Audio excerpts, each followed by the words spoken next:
welcome. It's so nice to see you here at the Church History Symposium. My name's Casey Paul Griffiths. I'm a professor of church history and doctrine here at BYU. I should say assistant professor. There's a difference. And we're glad to have you here for our very last session. Our second presentation is Kent Larsen. Kent Larsen says he is an academic wannabe, but he is sincere and tries very hard to do quality work. After a career in book publishing and accounting in New York City, Kent has shifted his attention to taking classes in literature and doing research. He's presented at both the Center for Latter-day Saints Festival and the Brazilian Mormon Studies Association Conference, and has published in Corianton and in the volumes The Kimball Challenge at 50 and City Saints. He actively researches the history of LDS literature, LDS history in New York City, and the LDS in the Portuguese-speaking world. Let's give a big hand to Kent Larsen.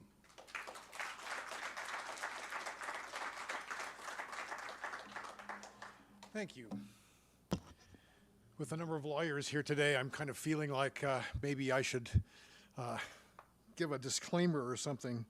No, I am not a representative of B.H. Roberts in any way. I'm not even sure I'm a representative myself some days. I want to talk about a little known facet of B.H. Roberts, and that is his life as an author of fiction. It's not widely known, but by early 1902, Brigham H. Roberts had learned that a stage adaptation of his novella, Corianton, would be produced in the Salt Lake Theater later that year.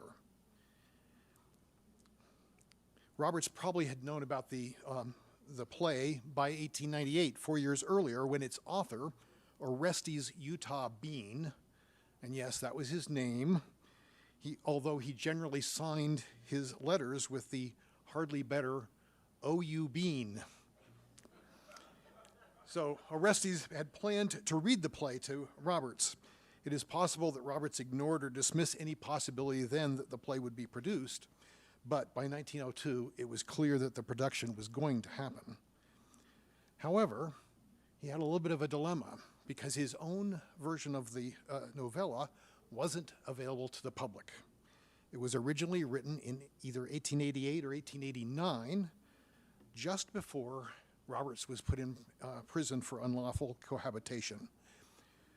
Corianton was published serially in the March through July issues of the Contributor magazine, which was a publication of the Young Men's Mutual Improvement Association and the first LDS-affiliated magazine to actively carry works of fiction and regularly carry it.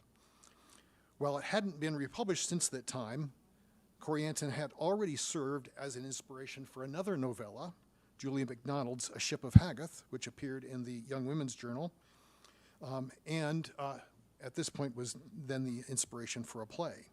In addition, during the intervening decade, the publication of fiction not only spread from the Contributor to other LDS periodicals, but had spurred the publication of standalone novels such as Nephi Anderson's highly successful Added Upon. So, with Bean's play in preparation, Roberts decided to republish his novella as a book, making some light revisions to take advantage of the publicity of the play.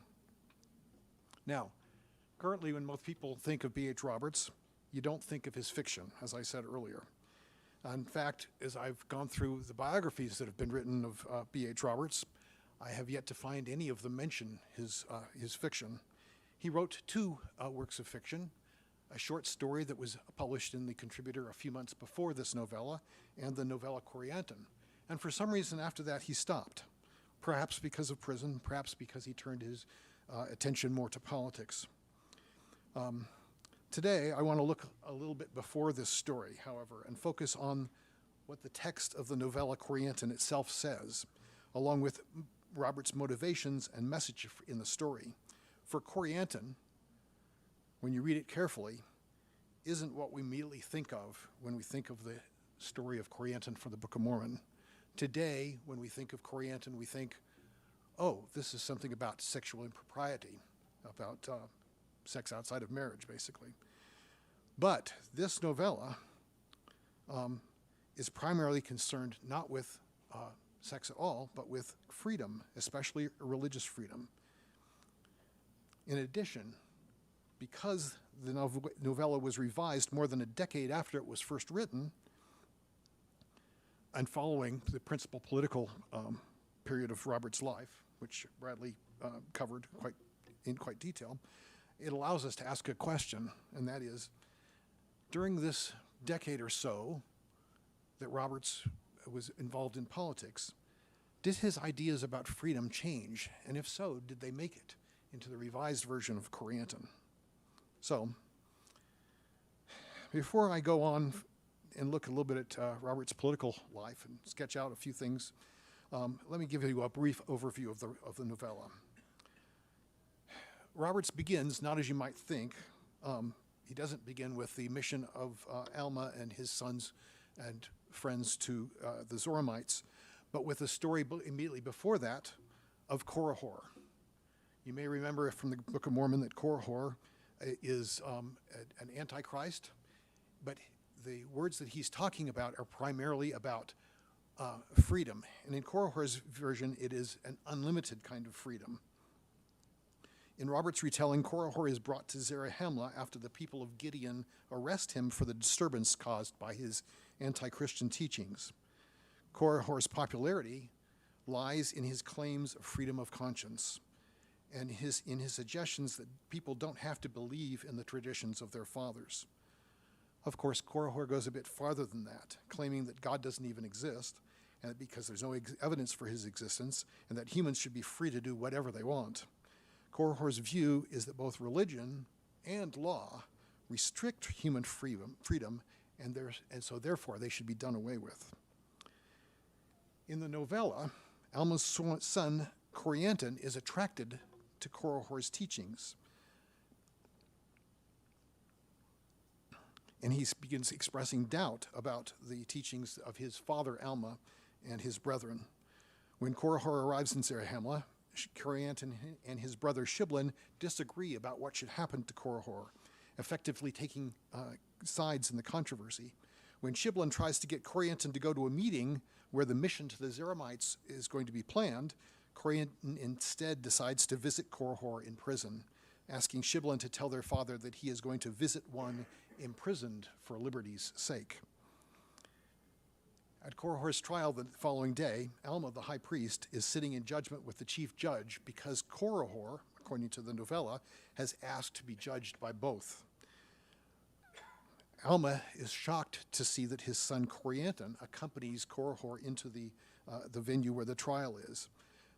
Like in the Book of Mormon account, Korihor is found not guilty of violating the law of the land, but in the ensuing argument with Alma, he demands a sign and is struck dumb. This miracle shocks Corianton into conversion and repentance, and he then joins the mission to the Zoramites. During this mission, Corianton attracts a lot of attention from the Zoramites, both because of his good looks and as well as his manner of preaching. He was very attractive that way. He found lodging in the city, not with the rest of the missionaries, but with one of the chief leaders of the Zoramites, a man called Corianton. One day, while returning to his lodgings, he comes across the mute and now mentally deranged Korihor begging in the streets. Korihor recognizes Corianton as a former friend who betrayed him, in Korihor's view, and Korihor then flees in terror right into the path of a group of horsemen where he is trampled to death. While returning from this shocking event, Corianton finds, on reaching Corianton's house in the late evening, that a young woman is waiting for him outside in the dark. She identifies herself as Joan, a relative of Corianton, whose house he's staying at. And she says that she has come to find Corianton because of his fame. The two walk through the gardens of Corianton's estate, where Corianton eventually gets enough light to see that Joan is very beautiful and seems very interested in him. The two return to the house to find that Corianton is holding a party for the youth of the area. And both Joan and Corianton basically manipulate Corianton into joining the party, where he eventually gets drunk and passes out. The next morning, Corianton's brother Shiblin finds him and urges him to leave Shiblin's house immediately, or Ciantum's mansion immediately, claiming that Corianton has been seen in the company of the harlot Isabel, and that the whole city has turned against the missionaries because of Corianton's conduct. Corianton objects to Shiblin's claims, and Ciantum, who overhears Shiblin's claims, has Shiblin arrested for defamation. After a bit, Corianton leaves Ciantum's estate and discovers that, in fact, his brother Shiblin is correct, that the missionaries are being hounded by the people of Antionum and forced to leave the city. Returning to Ciantum's villa, he confronts Joan, who he realizes is actually the harlot Isabel, but she professes her love for him, points out that they have both been ruined by the events, and persuades him to go away with her to her father's home in Sidon, where they can live their lives together. But once they reach there, Joan, or Isabel, proves to have deceived him again, and Corianton eventually decides that he has to leave and rejoin the other missionaries. He is badly beaten for his decision by Isabel's servants, and on arrival to the land of Jershon, where the other missionaries are, the church members from Antionum, who have been cast out of their homes, see him and are on the verge of stoning him when Shiblin appears again to save the day and save his brother's life. That's basically where the novella ends. It's an interesting novel, I think you'll find. There's really a lot of politics in this, and not so much of the sex and impropriety that you might think. This was written by Roberts around 1889. He'd already had quite a lot of experiences in his life involving issues of religious freedom. When he was called to serve in the Southern States Mission in the early 1880s, he was already familiar with some prosecution that was happening of polygamists in Utah. When in the South,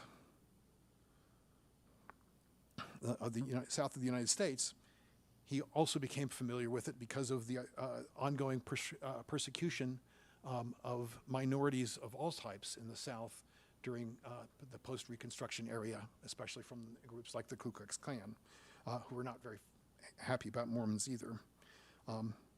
While Roberts was there serving in his mission in 1884 in a place called Cane Creek in Tennessee, 2 missionaries were murdered by a mob. And Roberts had to dress up as a hobo, as a tramp, to go in and retrieve the bodies so they could be sent home to their friends. This is known as the Cane Creek Massacre. I'm sure many of you know all about it.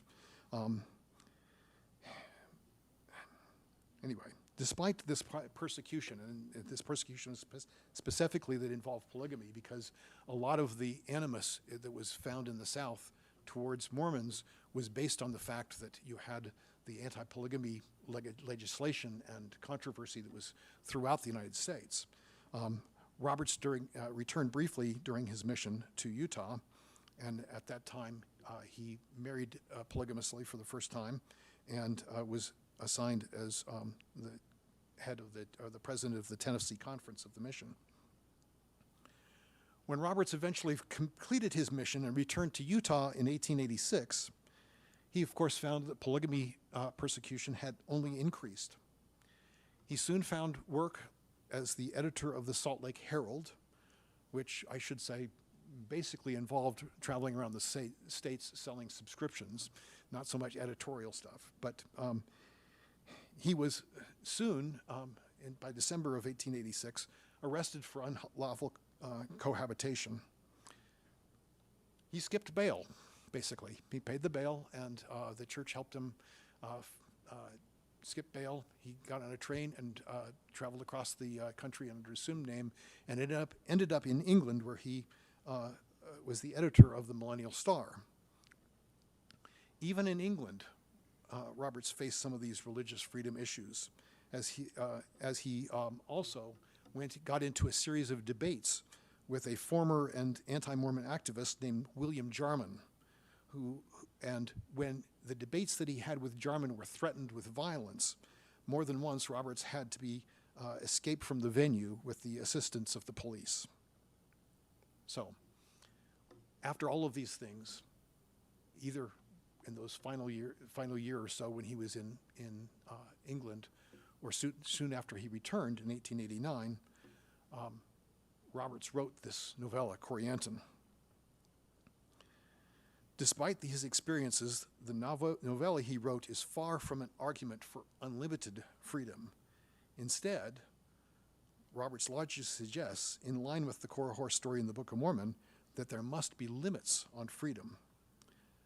I see the novella as having two parts.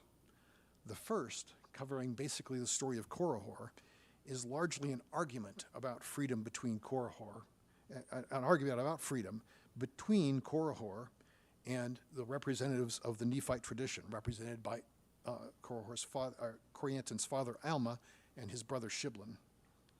The second part, which covers the mission to the Zoramites and Corianton's fall, demonstrates what can happen when freedom is abused through manipulation, especially in the political realm.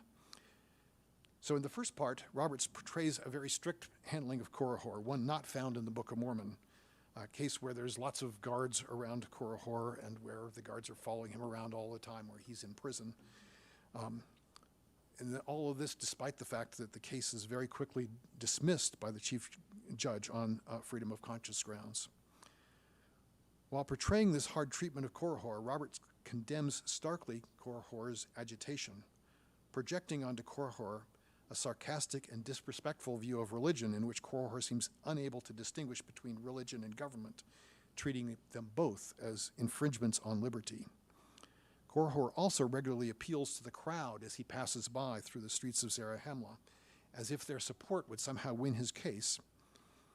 And during the passage of Korihor through Zarahemla to the prison, Roberts adds an authorial insert in which he takes a very dim view of such popularity, saying, "Those who persuaded men that they were not well governed had many willing followers. And then, as now, demagogues, blasphemers, and the enemies of law and order knew what a tower of strength the cry of freedom gave to a cause, however unworthy or destructive of the very thing in the interest of which ostensibly they worked." Later, Roberts puts a similar sentiment in the mouth of Shiblin, who says, "Not everyone that cries out against God, religion, and the law is a friend of freedom. They are always its enemies. Let not your minds be carried away by the persuasions of men whose business is agitation, who prosper by violence and thrive on tumults." From these elements, as well as what Shiblin and Alma say about and in response to Korihor, it is clear that Roberts is arguing that freedom is not found in a lack of any limitations from outside sources, nor in a lack of any accountability for actions. In the second part of the novella, Roberts shows freedom, especially freedom of speech, being turned into a weapon. Kind of sounds like things that are going on today, doesn't it? While Corianton becomes popular among the Zoramites, this popularity doesn't actually lead to any missionary success. When he meets Joan or Isabel, she, along with Corianton, use their freedom of speech to manipulate Corianton into attending a party that was designed to portray him in a bad light. Joan's manipulation is in fact so successful that Corianton refuses to believe his own brother when he comes to and explains the deception. And the deception doesn't just mean Corianton's ruin, because it also means the end of the mission. And after after that happens, Isabel manipulates Corianton again. His decision to leave with her leads to the mission converts then being expelled from the city. I think the overall message of both parts of this novella then is that freedom must somehow be limited so that it isn't used in manipulating and abusing others. Why would Roberts make such an argument? While in Utah, he saw prosecution of fellow church members for their religious practices.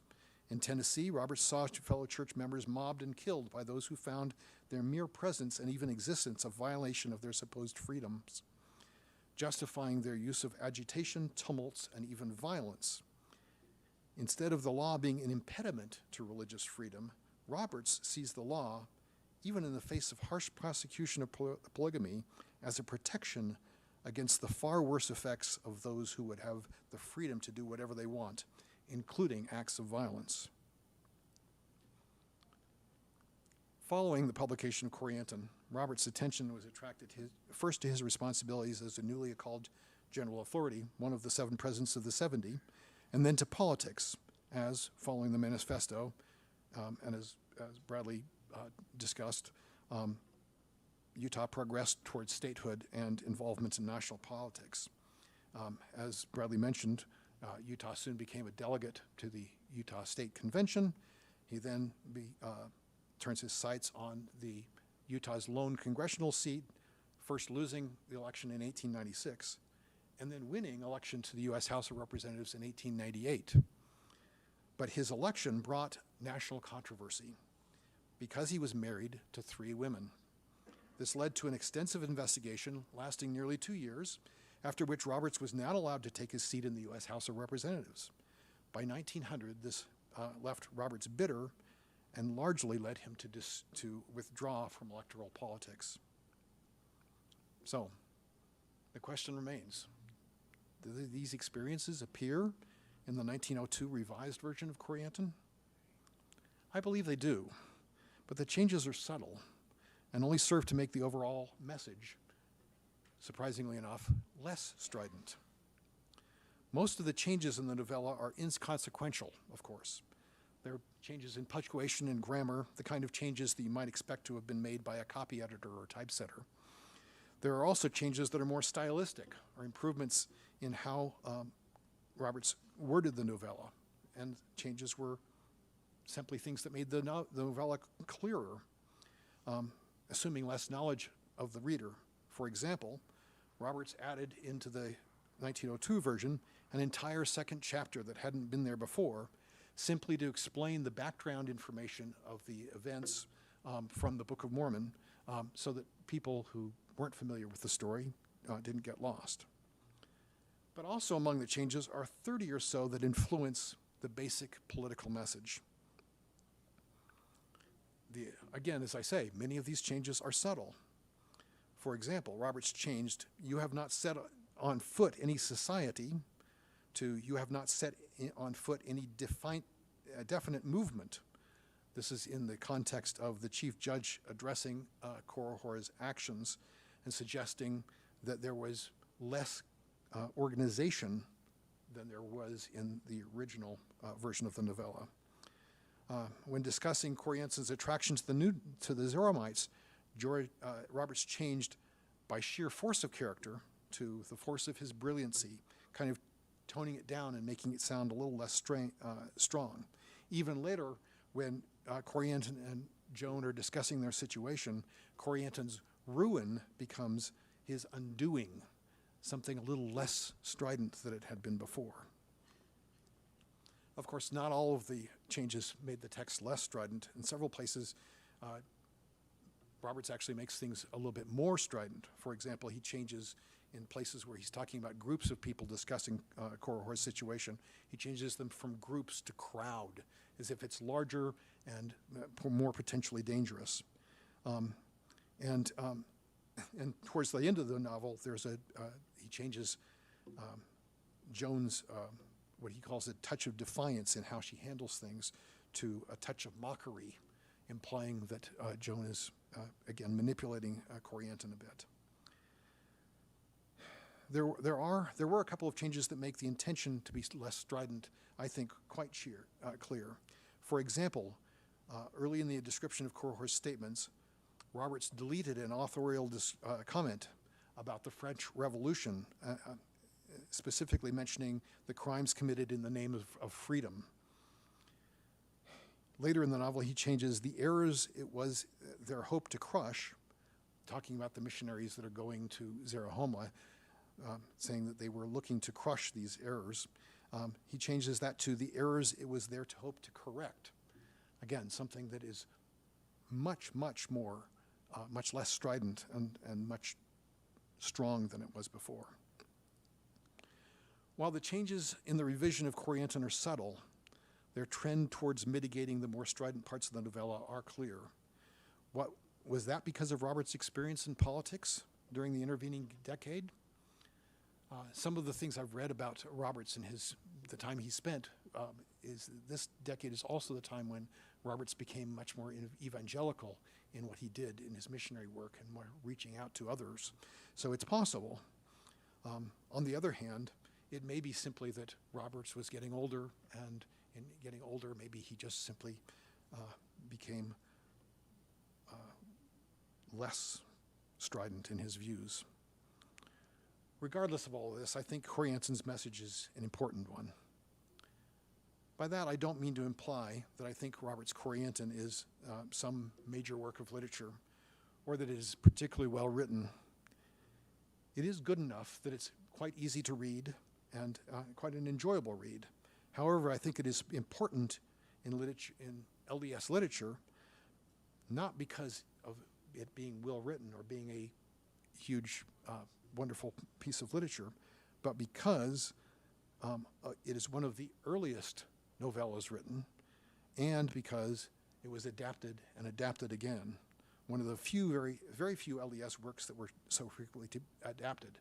I don't know if I mentioned it before, but not only did it inspire Julie MacDonald's A Ship of Haggath, and it was made into this stage play that was put on in the Salt Lake Theater in 1902, but also in 1914, a version of Corianton made it to Broadway, where it stayed on the stage for an entire week.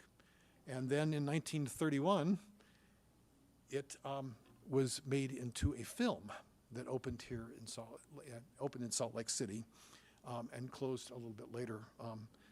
The unfortunate part of the whole film was that it was made by producers who were not members of the church. The director was a member of the church, but the producers weren't. This was before the Hays Code, and there are parts of it that we would consider quite risque today. So anyway, to be honest, we probably shouldn't have expected that the novella Corianton would be a hugely well-written piece of literature from somebody who's writing really their very first novella and who hadn't really spent a long time practicing and working on the craft of writing fiction. So, since we don't have any more fiction from Roberts, it seems that Roberts gave up on writing fiction once he turned his focus to the church and politics. In one sense, I think that's unfortunate, because I believe that Roberts had the germ of a fairly good novel here. The interplay between the argument for religious freedom in the first half of the book and the practice of religious freedom in the second part of the book is, I think, a really wise way of approaching this subject, and one that brings a wonderful, interesting element to the story. Elements of his arguments about freedom, I think, still resonate today with those who argue for limitless freedom and who use speech to manipulate crowds to violence are still happening in our society. Even if he didn't use his experience to substantially improve the novella when he had a chance, it's still worth reading today. Thank you. We'd like to thank Kent and Bradley for their great presentations, and now we're going to open things up for questions. We're going to invite our two presenters to come up and sit in these chairs right here while they answer questions. We have a microphone as well that the two of you can kind of hand back and forth to each other. So questions from our crowd. Yes, right over here. Where could we find Corianton? Would it be in a library or buy one on Amazon?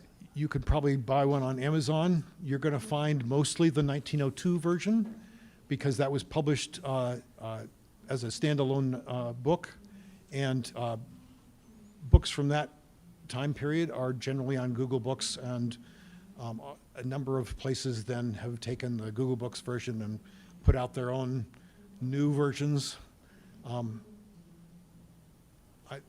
I'm hoping to work eventually on a critical edition, but I got a little work to do still on that, so. Your description made me want to see the movie, to be honest with you. Is that on YouTube or anywhere? No, it's not. Well, not that I know. My understanding is that BYU, well, the story of the film is it was thought lost for many, many years, okay? And one day, a young man in North Carolina, who was the grandson of the director of the movie, the director was a man named Lester Park, a member of the church who lived in North Carolina in the 30s.